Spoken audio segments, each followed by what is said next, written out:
Good evening, I'm Steve Elmore, the early childhood music teacher, and a person blessed to be able to work with your children. The instrumental overture you just heard was from a set of choir pieces I've written called Kansas Like You've Never Seen It. That work in the program you're about to hear was inspired by a bat, specifically a little brown bat, which is a common species all around Kansas. 2 summers ago, one evening, towards dusk, my daughter and I were in our pool, and we saw a little creature flying around our heads, obviously not a bird, and it would fly down between us, skim across the top of the water, and dip its head in to get little drinks. And it did that for about 10 minutes until it landed on our fence, but not on top like a bird, it landed on the side, and stayed there long enough for us to get out and take a look at it. So that's how we know exactly what it was. And as any composer would do, I promptly went in and wrote a little choir piece about it. The thing is, I'd never seen a bat in Kansas, or anyone else in Wichita for that matter, and I've since talked to plenty of ranchers and farmers and other people who've seen it routinely, but to me it was a new experience.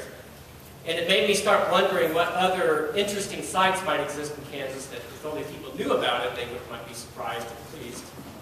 So I began an odyssey of research. I studied places through the internet and by reading, and I called people on the phone, I called reporters at the Eagle, talked to people all over Kansas.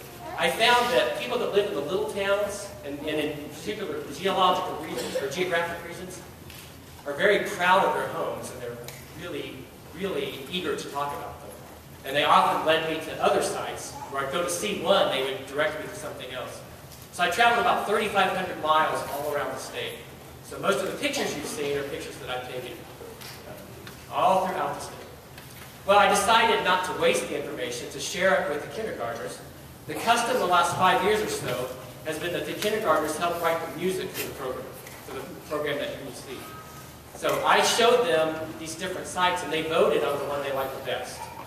And then they helped pick a musical accompaniment or music style that helped illuminate some feature of it, or that tried to evoke the feelings when you visited, or just kind of fit the place. Some of the songs are adaptations of the choir songs I did. Some of them are newly composed, but all of them bear the input from the students. They helped write the lyrics and other parts of it. They did anything they could possibly do without getting really advanced.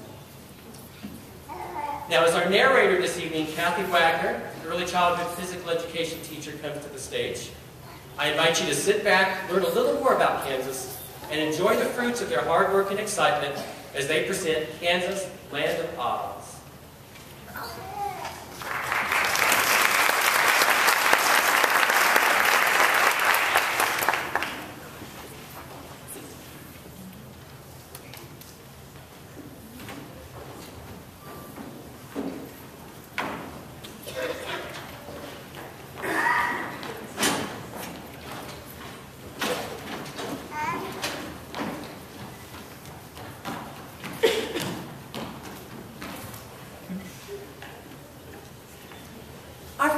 Was chosen by Mrs. Drew's class. Coronado Heights is a 300-foot isolated hill overlooking the Smoky Hill River Valley, the last of a row of erosional hills extending to the north. The top is capped with Dakota sandstone, which was used by the Works Progress Administration in 1932 to build several structures, including the front gate, picnic area, restrooms, and a castle-like 2-story picnic structure. The hill takes its name from Spanish explorer Francisco Vasquez de Coronado, who visited central Kansas in 1541. A local legend suggests that Coronado decided to abandon his search for the golden city of Quivira after looking out from the top. A farm belonging to kindergarten teacher Peggy Drew can be seen in this picture of the view he may have seen. Whether or not he actually ascended the heights is a matter of speculation. Coronado Heights is located a few miles outside Lindsborg, only about an hour away. It is a great place to picnic or just let the kids have a good time.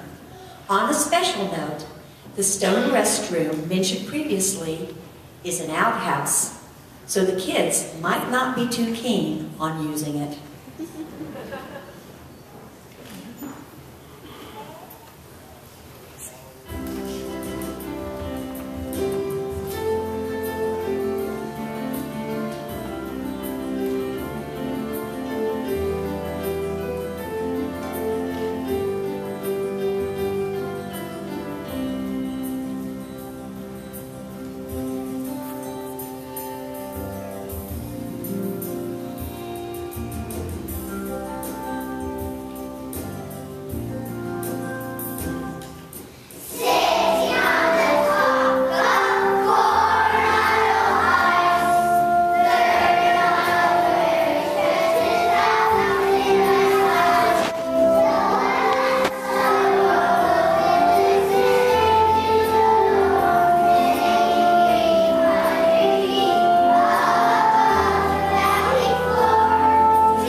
Clayton's class chose our second site, Rock City, a park located just outside Minneapolis, Kansas, about an hour and a half north of Wichita on I-35. The park contains about 200 spherical boulders, ranging in size from 12 to 27 feet in diameter, formed of medium-grained sandstone, tightly cemented with calcite.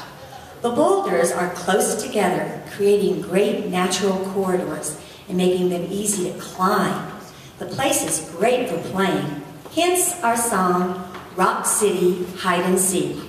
A small admission fee is used to maintain the park, although a sign invites visitors to enjoy themselves free of charge when the visitor center is closed.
Scotia's class was most intrigued with an artifact left us from the Quivira people.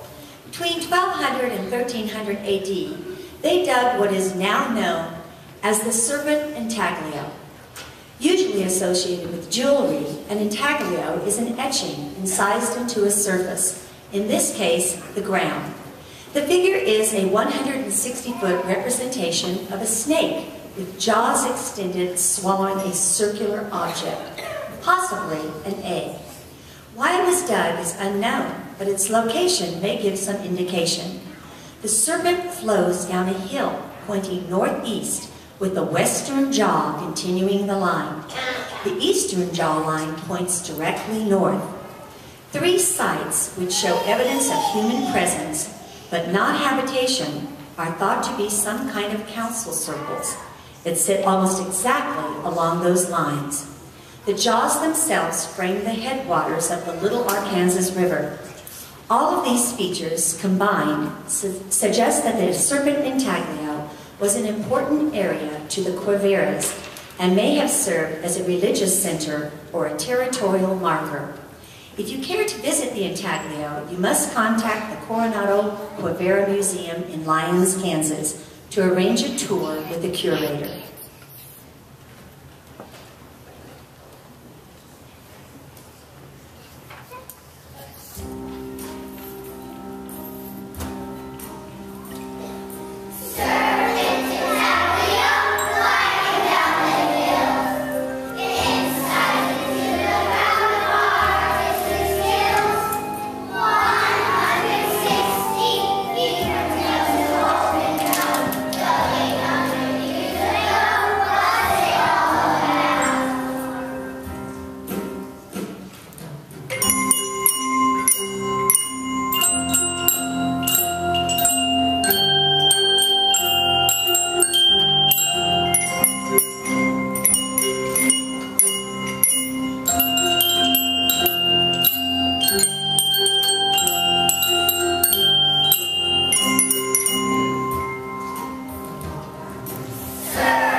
Godwin's class liked Kansas's only known Pueblo ruins, El Cuartelejo.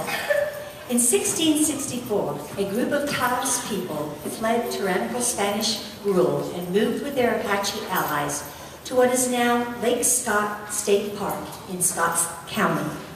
The location is ideal, essentially a bowl surrounded completely by tall bluffs and containing a lake, several creeks, and much game. They built the only home they knew, a 7-room pueblo out of mud, stones, and willow branches, then plastered the entire structure inside and out with adobe. Excavations found no indications of doors or windows, but small paired post holes in the corners of most rooms suggested entrance by ladders through openings in the roof. A group of Picuras Indians moved to the site in 1696, but were forced to return to New Mexico 10 years later by Spanish troops. The pueblo was inhabited at various times until 1727, after which evidence indicates the building was destroyed by fire. By 1970, 2 portions of stone hearths, 2 sections of the outer wall, and several post holes were all that remained. In their condition, when discovered in 1971, the Kansas State Historical Society reconstructed the ruins to match their condition when discovered in 1889. The site is open to the public throughout the year.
Kansas boasts many more unique and sometimes surprisingly historical and natural sites, in addition to the ones we sang about tonight. Feel free to ask Mr. Elmore if you would like to know more. Now we present our big finale to sum up our evening and spotlight our grand kindergarten orchestra. Thank you for coming, and have a pleasant evening.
Wow, Mr. Elmore, that was an amazing feat. Boys and girls, that was fantastic. Thank you very much.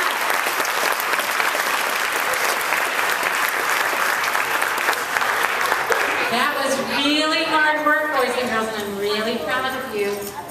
Thank you for sitting quietly so you can hear your instructions. Boys and girls, shh, thanks. Oh my, this took a lot of effort. It was a whole year's work getting to this point. Mr. Elmer, that was really special. Thank you very much.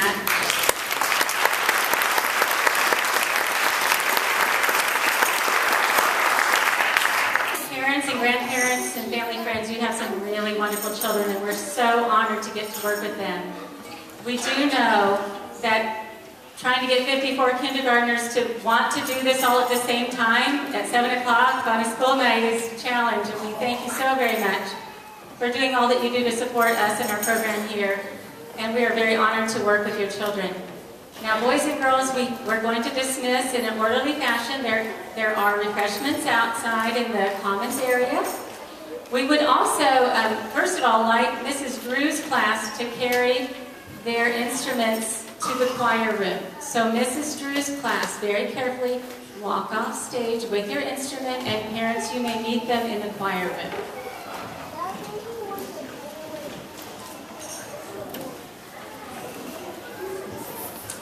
Mrs. Flayton could not be here tonight. She has a brand new baby born Tuesday night at 11 o'clock.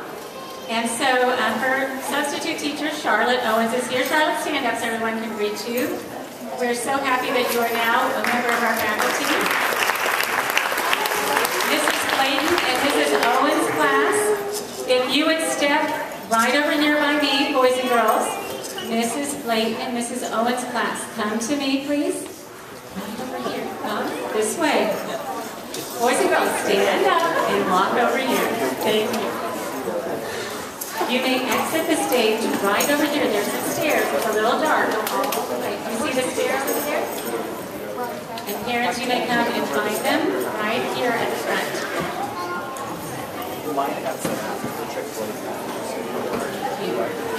Mrs. Gauche's class. Let's go to this side, please. You see Mrs. Gauche over here? Would you follow to the right side of the stage?